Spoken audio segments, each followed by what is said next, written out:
Good morning students, प्रिय छात्रों।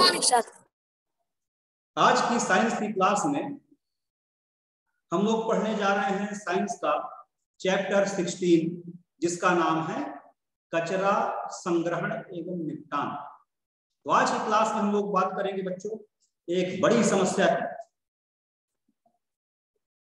और बड़ी समस्या क्या है? कचरे से निपटना। तो चलिए पाठ को शुरू करते हैं। इसके लिए आप भी अपनी बुक निकाल लें और मैं भी कंप्यूटर पे अपनी बुक ओपन कर लूं। बस 1 मिनट लगेगा।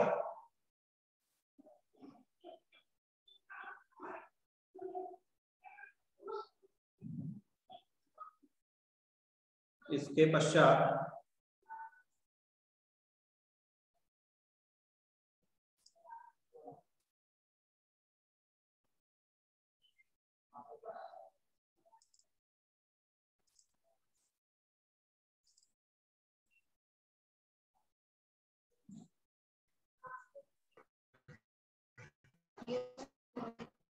चलिए बच्चों पाठ प्रारंभ करते हैं। तो हमारा जो आज का पाठ है क्या है?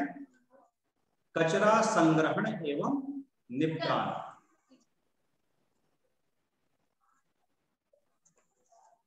स्पॉटलाइट। ओके बच्चों,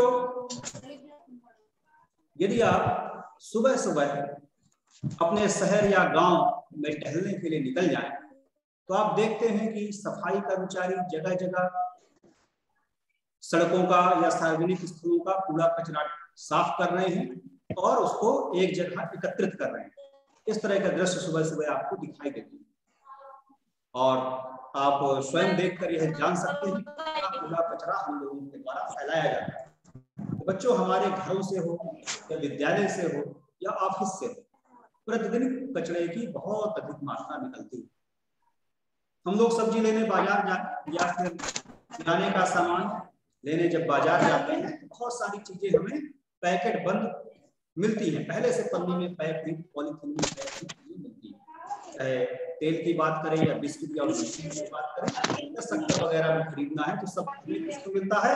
पॉलीथीन बैग में। तो बच्चों, जब हम इन चीजों को घर लाते हैं तो उनका उपयोग करने के पश्चात उनके जो रैपर हैं, जो उनके पैकेट हैं, उसको इधर उधर फेंक देते हैं। इसी प्रकार से आपके विद्यालय से बहुत सारे खाने पीने की चीजें है ना, बचा हुआ अनाज, पैकिंग मटेरियल जिसपे आप पूरी या रोटियां लपेट के लाते हैं, साथ ही कागज या पेंसिल के छिलके इत्यादि बहुत अधिक मात्रा में निकलते हैं। सार्वजनिक स्थलों की बात करें तो सार्वजनिक स्थल में पानी की बोतल, चाय के कप या और तरह तरह के कचरे बच्चों निकलते हैं। तो आज बच्चों कचरे से निपटना एक विकट समस्या बन गई। जगह जगह शहरों में कूड़े कचरे के पहाड़ जैसे लगे हुए हैं और इसके लिए बहुत सारी चीजें उत्तरदायी हैं। जैसे वर्तमान समय में पाश्चात्य सभ्यता की हम लोग नकल कर रहे हैं, है ना, और इस तरह की वस्तुओं का उपयोग कर रहे हैं, इस तरह की चीजों का उपयोग कर रहे हैं। यूज एंड थ्रो, उपयोग करो और फेंको। यहाँ तक कि आपके कलम और आपके पेन भी उपयोग करो और फेंको वाले आ चुके हैं मार्केट, है ना, जिससे आप लिखे और इसके बाद उस पर रिफिल कराने की उसे जरूरत नहीं पड़ती, वो रिफिल होता ही नहीं, लिखे और फेंक दिए। तो सुबह से लेकर हम लोग बहुत सारा अनजाने में इस प्रकार की वस्तुओं का प्रयोग करते हैं जो हमारे पर्यावरण को प्रदूषित करती है और कचरा फैलाती है। पुराने जमाने से तुलना की जाए, पुराने समय से तुलना की जाए तो आज का समय बहुत बदल चुका है। आज हम लोग पूरी तरह से मार्केट की चीजों पर आश्रित हो चुके हैं। चाहे सुबह उठने के बाद ब्रश करने का काम, तो पुराने समय में दांतों की सफाई का काम, जो दांतों को साफ करने के लिए जो हम लोग इस्तेमाल करते थे, क्या करते थे? दातून का प्रयोग। और इस समय क्या करते हैं? पेस्ट और ब्रश में पेस्ट लिया और लगाया। कुल्ला करने के पश्चात वो जो पेस्ट बह रहा है नाली में, वो भी प्रकृति को नुकसान पहुंचा रहा है, भूमि को प्रदूषित कर रहा है। इसी प्रकार जब आपका ब्रश जो है उसके जब रेसे खराब हो जाते हैं और उसको आप इधर उधर फेंक देते हैं तो वो भी जाके मिट्टी में दबकर या प्लास्टिक का ब्रश मिट्टी को प्रदूषित करता है। पुराने समय में दांतों की सफाई किससे की जाती थी? दातून से। बस दातून में पेस्ट लगाने की जरूरत नहीं, दातून स्वयं भी एक ब्रश ही है और उसके अंदर जो उसका रस है वो पेस्ट का काम करता है। और दातून करने के पश्चात दातून को इधर उधर फेंक भी दिए तब भी कोई दिक्कत नहीं, क्योंकि जो दातून है वो क्या है? एक जैविक पदार्थ जो मिट्टी में अपने आप दबकर गलकर अपने आप मिट्टी में मिल जाता है। सूक्ष्म जीवों की क्रिया के पश्चात कोई मिट्टी बन जाती है। उसके उपयोग से पर्यावरण को कोई हानि नहीं पहुंचती। लेकिन पुराने जमाने में की चीजें अब तो रह नहीं गई हैं, तो लोग ब्रश और पेस्ट का इस्तेमाल करते हैं जो प्रदूषण फैलाती है। इसी प्रकार बच्चों, सुबह नाश्ते के लिए हम लोग अभी तो चलो ब्रश करने के बाद स्नान कर लेते हैं। यदि स्नान की बात की जाए तो पुराने समय में नहाने के लिए, जैसा कि आजकल आप तरह तरह के साबुन देख रहे हैं, बालों को धोने का शैम्पू देख रहे हैं, पुराने समय में शरीर की सफाई के लिए इस प्रकार के अपमार्जक साबुन इत्यादि नहीं थे। पुराने समय में लोग शरीर की सफाई कैसे करते थे? बेसन से, है ना। इसी प्रकार बेसन, हल्दी इत्यादि का उपयोग करके उस शरीर को साफ करते थे। और बेसन, हल्दी इत्यादि मिट्टी में मिल भी जाए, पानी के साथ बहकर मिट्टी तक पहुंच जाए, तब भी कोई दिक्कत नहीं, वो मृदा प्रदूषण नहीं फैलाती थी ऐसी चीजें। आजकल जो हम लोग शैम्पू का उपयोग कर रहे हैं या साबुन का उपयोग कर रहे हैं, वो नाली के साथ बहकर मिट्टी को भी प्रदूषित कर रहे हैं। इसी प्रकार पुराने समय में बालों की सफाई के लिए किसका प्रयोग? आंवला, रीठा, सिकाकाई, इन सब चीजों का प्रयोग होता था। इस प्रकार शैम्पू के पाउच नहीं आते थे। शैम्पू आपने लगाया, है ना, मंदाकिनी में मान लीजिए स्नान करने के लिए गए और साबुन लगाया, साथ में शैम्पू लगाया और उसका जो रैपर है ना, जो उसका सैसे है, उसको इधर उधर फेंक दिया और नदी में पहुंचकर या इधर उधर मिट्टी में दबकर मृदा प्रदूषण फैला रहा है और कचरा साथ साथ पैदा कर रहा है। इसी प्रकार और नाश्ते की बात करें, पुराने समय में जो नाश्ता चलता था वो क्या चलता था? सुबह से रोटियां भी बन जाती थी या फिर तरह तरह का अनाज हम लोग उबाल कर खाते थे। वर्तमान समय में हम लोग नाश्ते में कई प्रकार की डिब्बाबंद खाद्य पदार्थों का प्रयोग करते हैं। इसी प्रकार से बिस्किट हो या नमकीन, तो मार्केट की चीजों का ज्यादा उपयोग करते हैं और उनको उपयोग करने के पश्चात जो उनका जो पैकिंग मटेरियल है उधर उधर फेंक देते हैं, जो कचरे के रूप में आपको अपने आसपास दिखाई देता है। इसी प्रकार बच्चों, यदि वस्त्रों की बात करें तो पुराने समय में कैसे कपड़े पहने जाते थे? प्राकृतिक रेशों से बने हुए कपड़े, है ना, जैसे रेशम के कपड़े या फिर कॉटन के कपड़े यानी कपास के बने हुए कपड़े। और वर्तमान समय में बहुत सारे तरह तरह के कपड़े रंग बिरंगे आप लोग देखते हैं, है ना। किसी बर्थडे पार्टी में आप मित्रों के अपने जाते हैं, तरह तरह के रेशों के बने हुए कपड़े पहन के आते हैं। तो बच्चों, ये कपड़े कैसे बनते हैं? ये बच्चों प्राकृतिक रेशे न होकर संश्लेषित रेशे, मानव निर्मित रेशे, जो मिट्टी में दबकर आसानी से नष्ट नहीं होते। तो कपड़ों के द्वारा भी हमारा पर्यावरण प्रभावित हो रहा है, मृदा प्रदूषण हो रहा है। इसी प्रकार से बच्चों, यदि हॉस्पिटल की हम लोग बात करें तो हॉस्पिटल पुराने समय में जो दवाइयों का प्रयोग होता था, तो किस प्रकार की आयुर्वेदिक दवाइयों का प्रयोग होता था। वो दवाइयां पेड़ पौधों से प्राप्त होती थी, पेड़ पौधों से बनती थी। और आजकल तरह तरह की दवाइयां मार्केट में उपलब्ध हैं, तो जिनको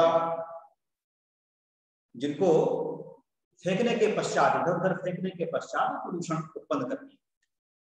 तो बच्चों, इस प्रकार से हमारी जो संस्कृति में जो बदलाव हुआ है, भोगवादी, वो भोगवादी जो संस्कृति हमने अपना ली है, उसके कारण भी प्रदूषण देखने को, कचरा के ढेर देखने को मिलते हैं। कि कचरे का ढेर से निपटना एक बहुत बड़ी समस्या बन चुका है। तो कचरे के ढेर से निपटना एक बड़ी समस्या बन गया है। क्योंकि इस कचड़े को यदि मिट्टी में दबाते हैं तो मिट्टी को नुकसान पहुंच रहा है, यदि इसको आग लगाते हैं, कचड़े को जलाते हैं तो हवा प्रदूषित हो रही है, वायु प्रदूषण फैल रहा है, जल स्रोतों में डाल रहे हैं तो जल प्रदूषित हो रहा है।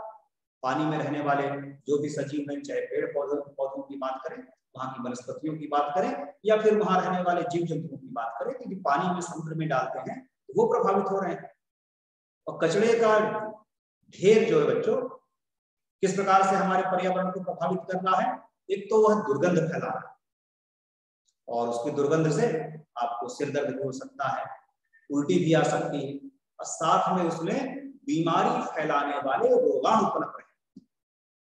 तो बहुत सारे सूक्ष्म जीव भी पनप रहे हैं, साथ में मक्खियां या फिर मक्खी, मच्छर, काकरोच, इस तरह के भी जीव उत्पन्न हो रहे हैं जो हमारे स्वास्थ्य को प्रभावित कर रहे हैं। तो कचरे से कैसे निपटा जाए, कुछ तरीके आपकी बुक में बताए गए हैं। चलिए यहाँ पर जैसे बताया गया है पैराग्राफ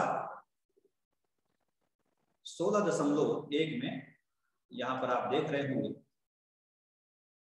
1 मिनट, तो ये लीजिए, कलर सेलेक्ट कर लूं जरा।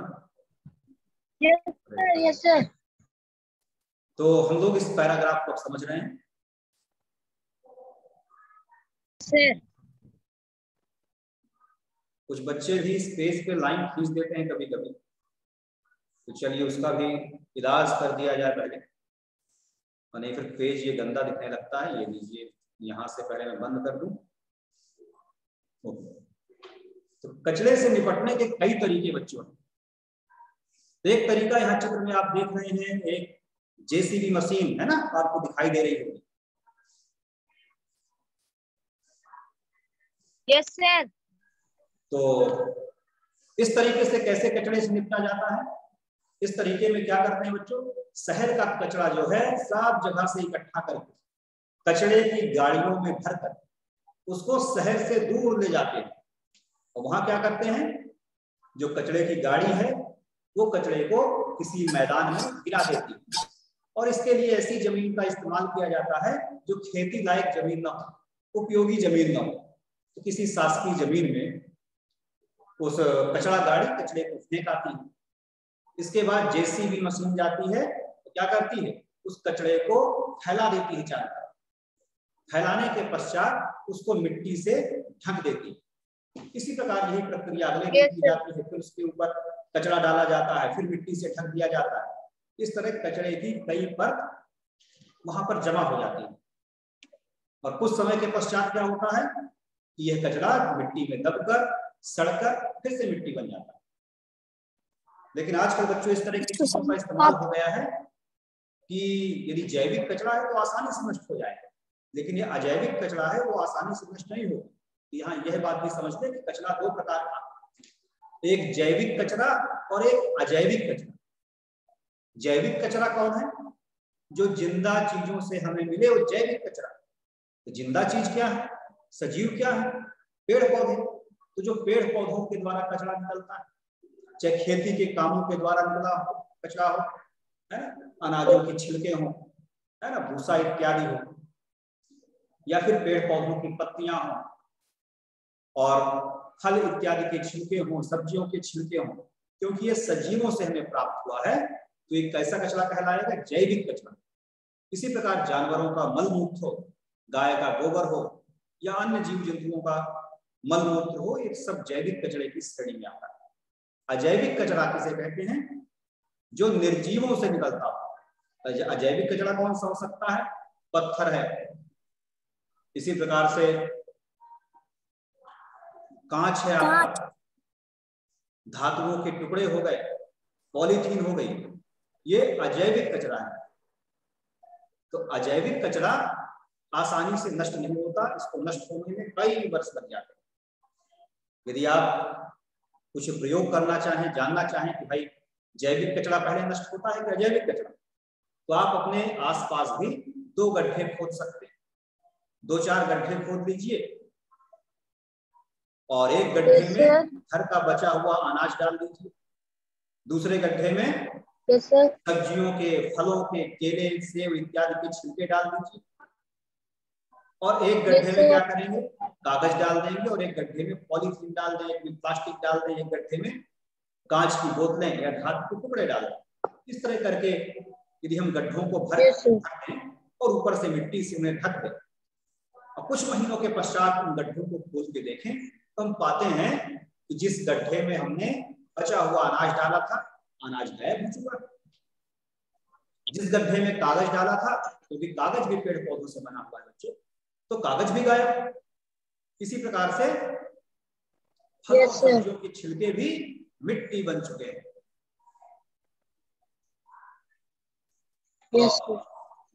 लेकिन धातु के टुकड़े, कांच की बोतलें, पॉलीथीन, प्लास्टिक का सामान जो भी आपने मिट्टी में दबाया था, वो साल भर बाद भी खोल रहे हैं गड्ढों को, तो सामान जस के तस उसी तरह बचा। बच्चों, हवा में, वायु में बहुत सारे सूक्ष्म जीव तैरते रहते हैं, घूमते रहते हैं, जो हमें नग्न आंखों से दिखाई नहीं देते। इसी प्रकार से मिट्टी में भी बहुत सारे सूक्ष्म जीव उपस्थित रहते हैं। ये सूक्ष्म जीव जैविक पदार्थों को खाकर उन्हें मिट्टी में बदल देते हैं। कई बार बच्चों ने भी ऐसा देखा होगा, यदि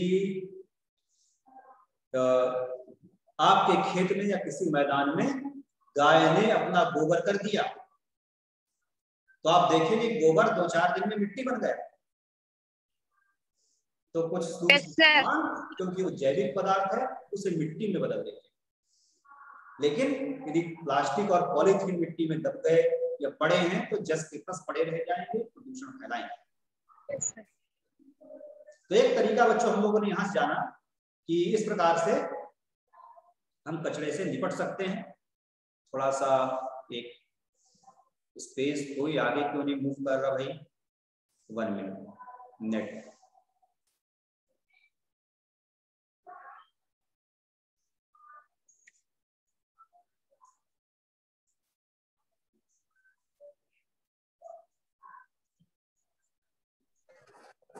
चलिए बच्चों, एक बार पुनः मैं बुक ओपन कर लूं। कुछ प्रॉब्लम होने के कारण बुक आपके आगे पेज नहीं बढ़ पा रहा। ये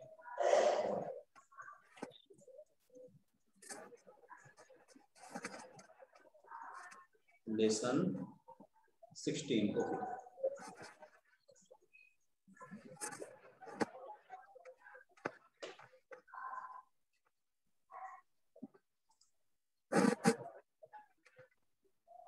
इसके पश्चात यहाँ पर स्पॉटलाइट को Sandeep Kumar. Yes sir. Book आपको दिखाई दे रही है अपनी स्क्रीन पे? No sir. ओके ठीक, चलिए। तो बच्चों, यहाँ पर हमने एक तरीका देखा कि कचरे से कैसे निपटा जा सकता है। आगे जानेंगे। देखिए यहाँ पर भी कुछ बच्चे कचरे को गड्ढों में भरकर उसे पैक कर रहे हैं, है ना। गड्ढा खोदा गया, गड्ढे से जो मिट्टी बाहर निकली, तो उसी से कचरा डालने के पश्चात उसी मिट्टी को ढक डाल दिया गया गड्ढे। ठीक है, चलिए आगे बढ़ते हैं। और उसी के बारे में लिखा हुआ है, जो भी आपने गड्ढे में पदार्थ भरे हैं, जो भी जैविक या जैविक पदार्थ गड्ढे में डालकर ढका है, उसकी स्थिति 4 दिन बाद क्या होती है, 2 सप्ताह के बाद और 4 सप्ताह के बाद उसकी स्थिति में आप क्या परिवर्तन देखते हैं, ये बात यहाँ पर समझाई गई।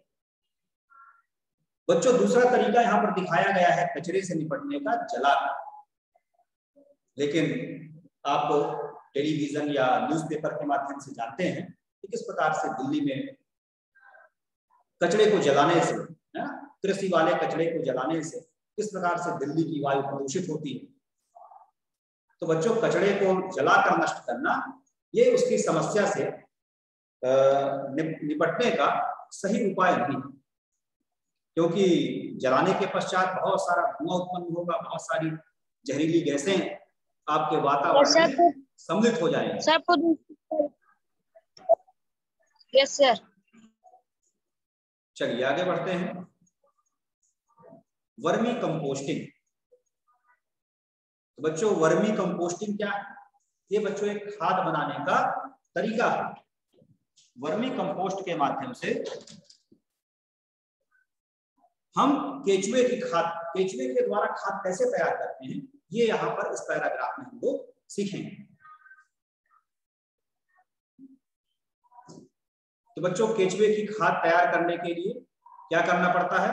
एक तो केचुए का घर सबसे पहले हमें तैयार करना पड़ता है। तो केचुए का घर हम कैसे तैयार कर सकते हैं?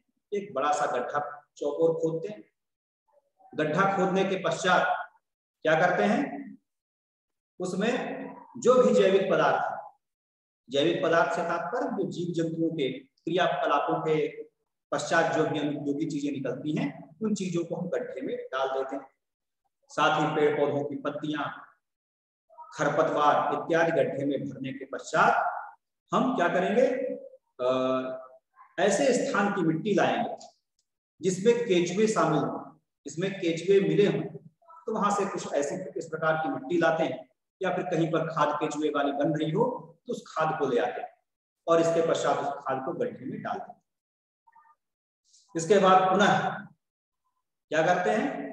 उस गड्ढे को ऊपर से एक बार पुनः केचुए वाली मिट्टी को पुनः जैविक पदार्थों से ढक देते हैं। एक हफ्ते के पश्चात एक छड़ी की सहायता से, डंडे की सहायता से उस गड्ढे की मिट्टी को पलटते हैं। साथ में थोड़ा बहुत उसमें पानी भी डालते जाते हैं। हाँ, इस बात का ध्यान रखना है उस गड्ढे में बहुत तेज धूप न पड़ने पाए, नहीं केचुए सब मर जाएंगे, नष्ट हो जाएंगे। केचुए को जो वृद्धि करने के लिए क्या चाहिए? नमी वाला वातावरण चाहिए। तो वहां पर छाया हो तो थोड़ा सा पानी भी गड्ढे में उपलब्ध हो। इस प्रकार से हम गड्ढे की तैयारी करते हैं, है ना। केचुओं के लिए बढ़िया सा बेड लगाते हैं, घास पत्तियों का, उसका बेडरूम तैयार करते हैं। इसके पश्चात धीरे धीरे केचुए अपनी संख्या में बच्चों वृद्धि करेंगे। तो केचुए क्या खाते हैं? इसी प्रकार के जैविक पदार्थों को खाते हैं। तो उन हरी पत्तियों को या फिर अन्य जैविक पदार्थ जो भी गड्ढे में उपलब्ध हैं, उनको केचुए खाकर उनको क्या कर देंगे? मिट्टी बना देंगे। कुछ समय के पश्चात जब आपकी खाद तैयार हो जाती है, लगभग 4 हफ्ते के पश्चात, तो 4 हफ्तों के पश्चात उस खाद को गड्ढे से अलग करने का भी तरीका होता है। क्या करेंगे? केचुए के लिए नया भोजन लाएंगे। नया भोजन गड्ढे के एक कोने में रख देंगे। ऐसा करने से क्या होगा कि पूरे गड्ढे के जो केचुए हैं वो भाग कर नए भोजन की तलाश में एक जगह इकट्ठा हो जाएंगे। इसके पश्चात गड्ढे के दूसरे छोर से हम लोग खाद को अलग कर लेते हैं, खाद को निकाल लेते हैं। इस तरह से बच्चों जो खाद तैयार होती है तो बहुत ही अच्छी उर्वरा शक्ति वाली होती है, और उसकी थोड़ी सी मात्रा भी खेत में डालने से आपकी फसल बहुत अच्छी होती है। उसमें सभी प्रकार के पोषक तत्व पर्याप्त मात्रा में उपलब्ध होते हैं। बाजार में जो उर्वरक उपलब्ध है उसमें किसी एक विशेष प्रकार के पोषक तत्व की मात्रा बच्चों रहती है। जैसे नाइट्रोजन वाली खाद तो उसमें नाइट्रोजन की मात्रा, पोटेशियम वाली तो उसमें पोटेशियम की मात्रा। लेकिन जो ये वर्मी कंपोस्ट है तो यह इसमें सभी प्रकार के पोषक तत्व उपलब्ध है जो पौधों के विकास के लिए आवश्यक है, और इसके उपयोग से किसी प्रकार की न तो पौधों को हानि होती है और न हमारे वातावरण को किसी प्रकार की। ये जो खाद है तो किसानों को जरूर अपने घरों में तैयार करना चाहिए, जिससे वो एक तो ये सस्ती है, तो आर्थिक रूप से भी जो किसान कमजोर है उनको भी किसी प्रकार की समस्या नहीं है, बड़ी आसानी से इसको तैयार कर सकते हैं। यदि बड़े होकर हम लोग भी यदि खेती करें, बच्चे यदि खेती में रुचि रखते हों और खेती का काम करें, कृषि का काम करें, इस तरीके को भी अपनाकर खाद बना सकते हैं, वर्मी कंपोस्ट तैयार कर सकते हैं, जिससे उनकी खेतों की पैदावार बहुत अच्छी होगी। और साथ में इसके प्रयोग से हमारे पर्यावरण को, हमारे वातावरण को किसी प्रकार से हानि नहीं होती, नुकसान नहीं होता।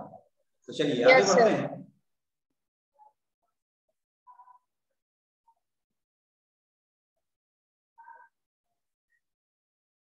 तो बच्चों ये चित्र में आप देख रहे हैं लाल केचुओं के लिए आहार। तो लाल केचुए, केचुओं का भोजन क्या है यहाँ पर आप देख पा रहे हैं। बहुत सारी तरह तरह के घास फूस यहाँ पर रखी हुई है, हरा चारा रखा हुआ है, और इस चित्र में आप देख रहे हैं मिट्टी में उपस्थित केंचुओं को आप यहाँ पर देख रहे हैं। एक बात और यहाँ पर जान लें कि बच्चों, केंचुए के दांत नहीं होते हैं, इसमें विशेष प्रकार की संरचना होती है जिसे गिजर्ड बोलते हैं। तो भोजन को पीसने में केंचुए की सहायता करता है। यदि हम लोग अंडे का उपयोग करने के पश्चात अंडों के छिलके भी गठरी में डाल दें तो केंचुआ उसको भी हजम कर जाता है।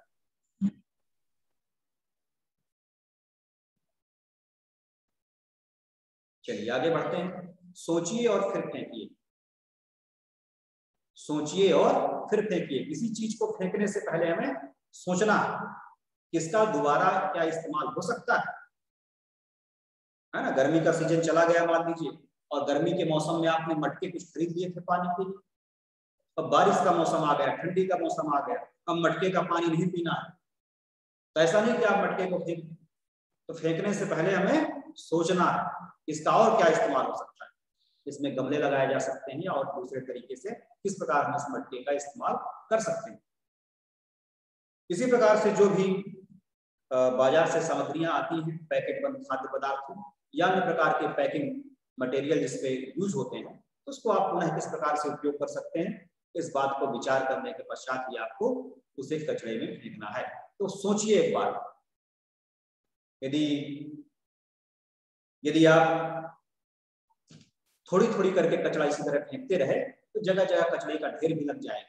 यदि हम लोग थोड़ा सा विचार करें और घर से निकलने वाले कचरे को, किस प्रकार के कचरे को, जैसे धातुओं के टुकड़ों को, प्लास्टिक की बॉटल इत्यादि को, साथ में पेपर को, कागज को, इनको यदि हम धीरे धीरे 3 ऐसे डिब्बे तैयार कर लें, 3 ऐसे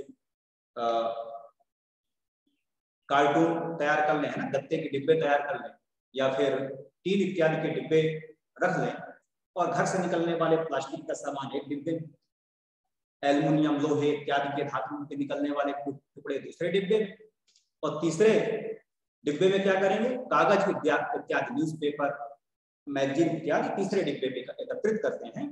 तो बच्चों, आसपास हमारे जो कूड़ा कचरा है उसकी मात्रा भी ऐसा करने से कम होगी, और साथ में इन सब चीजों को हम कबाड़ी को बेचकर उससे कुछ आर्थिक लाभ भी कमा सकते हैं। इसलिए फेंकने से पहले हमें सोचना चाहिए। चलिए आगे बढ़ते हैं। देखिए यहाँ पर एक कचरा घर बना हुआ है, चारों तरफ से दीवारें हैं और कचरे का यहाँ पर ढेर लगा हुआ है, लेकिन इस दीवारों के 3 तरफ से दीवारों से घर घिरा हुआ है और इससे बाहर भी कचरा फैला हुआ आपको दिखाई देता है। बच्चों, कई बार हम लोग पॉलीथीन में सब्जियां हो या बचा हुआ खाना हो वो कचरे के ढेर पे फेंक देते हैं, जिसे खींच खींच कर जानवर दूर तक फैला देते हैं। और साथ में यदि इस प्रकार का कचरा खाद्य पदार्थों को जानवर खाते हैं, मान लीजिए सब्जी या पॉलीथीन पे लगी है तो सब्जी और पॉलीथीन दोनों को चबा कर खा जाते हैं। इस प्रकार से यदि जानवरों के पेट में कई बार क्या होता है, इस प्रकार का जब खाना पहुंचता है तो उसकी आंतों में भी पॉलीथीन कई बार फंस जाती है, जो विषाक्त पदार्थ उसके शरीर में उत्पन्न करती है और कई बार उसकी मृत्यु का कारण भी बनता है। इसलिए ऐसा हमें नहीं करना है। चलिए आगे बढ़ते हैं। देखिए चित्र में एक बच्चे को देख रहे हैं, वस्तुओं को खरीदने के लिए इसने क्या इस्तेमाल किया है, कपड़े के थैलों का इस्तेमाल किया। तो आप भी ऐसा करेंगे? जब हम सब्जी लेने जाएं या कोई सामान लेने जाएं तो अपने साथ थैला जरूर लेते हैं। यदि हम सब्जी लेने जाते हैं और कई बार ऐसा हो जाता है ज्यादा मात्रा में सब्जी ले लिया और दुकानदार से अतिरिक्त थैलियों की मांग करते हैं, एक पॉलीथीन और दो, है तो दुकानदार मन ही मन गुस्सा हो जाता है और अगली बार जब दुकान जाएंगे तो आपको रेट बढ़ाकर सब्जियां देगा। और यदि कह दें दुकानदार से कि भैया 4-5 पॉलीथीन की कोई जरूरत नहीं है, सारी सब्जियां मेरे ये कपड़े वाले थैले में तुम डालो, तो दुकानदार भी खुश हो जाएगा और हो सकता है आपको कुछ सब्जियां सस्ती भी दे दे। तो यदि इस प्रकार की आदत हमें भी बनानी है कि जब हम बाजार निकलें सामान खरीदने के लिए तो अपने साथ थैला लेके चलें। या इस चित्र में हम लोग इस बात को समझ रहे हैं। हाँ, बच्चों के लिए भी एक काम बता दूं। अब मैं अगले दिन जिस दिन क्लास लूंगा तो सब बच्चों को एक होमवर्क दे दूं, सब बच्चे बढ़िया सुंदर सा कपड़े का एक थैला तैयार करें। तो कपड़े का एक बैग सब बच्चों को तैयार करना है, होमवर्क। रीता? Yes sir. हाँ, तो होमवर्क सुन चुकी हो अपना? यस सर, झोला बनाना है। हाँ, कपड़े का थैला तुम्हें बनाना है। Yes sir. चलिए आगे बढ़ते हैं। कागज का पुनः चक्रण। तो बच्चों, पुराने अखबारों से हम लोग कुछ ना कुछ उपयोगी चीजें बना सकते हैं। तो कागज को भी हमें इधर उधर नहीं फेंकना चाहिए, क्योंकि कागज किससे बनता है? पेड़ पौधों से तैयार होता है। क्योंकि कागज का बहुत ज्यादा इस्तेमाल, यदि इसी तरह इस्तेमाल बढ़ता गया तो पेड़ पौधों की संख्या भी धीरे धीरे कम हो जाएगी। तो कागज का हम पुनः उपयोग कर सकते हैं। और हम लोग ही बच्चों जब पढ़ते थे और तुम्हारी उम्र के थे, तब इस प्रकार के हमारे विद्यालय में जो बॉल पेन है वो प्रतिबंधित थे। तो कौन सा पेन चलता था? स्याही वाला पेन। जानते हो हम लोग किस प्रकार से कागज का उपयोग करते थे? पिछले साल की पुरानी कॉपियां जो स्याही वाले पेन से लिखी गई,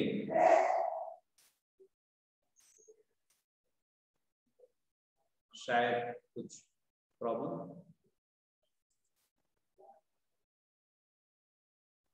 तो जो स्याही वाले पेन से लिखी गई हैं उनको बाल्टी में डालकर स्याही को धुल देते थे और फिर उसका इस्तेमाल रफ कॉपी के स्थान पर किया गया। और भी तरह तरह से हम लोग बच्चों कागज का इस्तेमाल पुनः उपयोग कर सकते हैं, जैसे उससे टोकरियां बनाकर। तो कई घरों में आज भी आप देख सकते हैं, गांव में क्या करती हैं महिलाएं? कागज को गला देती हैं, फुला देती हैं एक सप्ताह। फुलाने के पश्चात क्या करती हैं? उसको, उसका पानी निथार लिए और उस मटेरियल को खलबट्टे में डालकर कूटकर उसकी लुगदी तैयार कर लेती हैं। उस लुगदी से बॉल भी बना सकते हैं, टोकरियां भी बना सकते हैं, पेन रखने के लिए भी आप स्टैंड तैयार कर सकते हैं और साथ में फ्लावर पॉट इत्यादि बना सकते हैं उस कागज से। इस तरह से आप कागज का पुनः इस्तेमाल कर सकते हैं। तो कागज को भी हमें इधर उधर नहीं फेंकना है, उसका दोबारा उपयोग करना।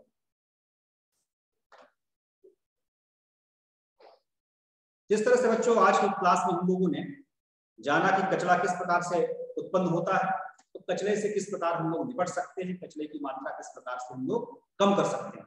यदि कचरा इसी प्रकार से बढ़ता रहा तो फिर आने वाले वक्त में यह एक बहुत विकट समस्या का रूप ले लेगा। क्योंकि कचरा आप देख रहे हैं जगह जगह से निकल रहा है, चाहे फैक्ट्री की बात करें, चाहे रेलवे स्टेशन की बात करें, चाहे बस स्टैंड की बात करें, चाहे स्कूल और आपके घरों की बात करें। तो कचरे को हमें कम करना है, चीजों को दोबारा इस्तेमाल करना है, चीजों को इधर उधर न फेंक कर कबाड़ी को बेचना है और जैविक चीजों का, जैविक पदार्थों का अधिक से अधिक इस्तेमाल करना है। बाजार जाना है तो पॉलीथीन का उपयोग न करें, कपड़े के थैले लेकर जाएं। यदि हम इन सब बातों का ध्यान रखेंगे तो निश्चित ही कचरे की मात्रा को कम किया जा सकता है। तो सरकार भी इस ओर ध्यान दे रही है कि कचरा किस प्रकार से कम किया जाए, अपने गांव को, अपने क्षेत्र को, है ना, अपने देश को किस प्रकार से साफ सुथरा स्वच्छ रखा जाए।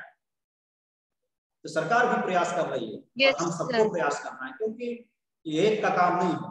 जब जन भागीदारी होगी, हम सब लोग मिलकर काम करेंगे, तभी कचरे की मात्रा कम की जा सकती है। तो यस सर। तो आज के लिए इतना ही। Thank you. अगले दिन हम बच्चों इसी पार्ट की एक्सरसाइज करेंगे।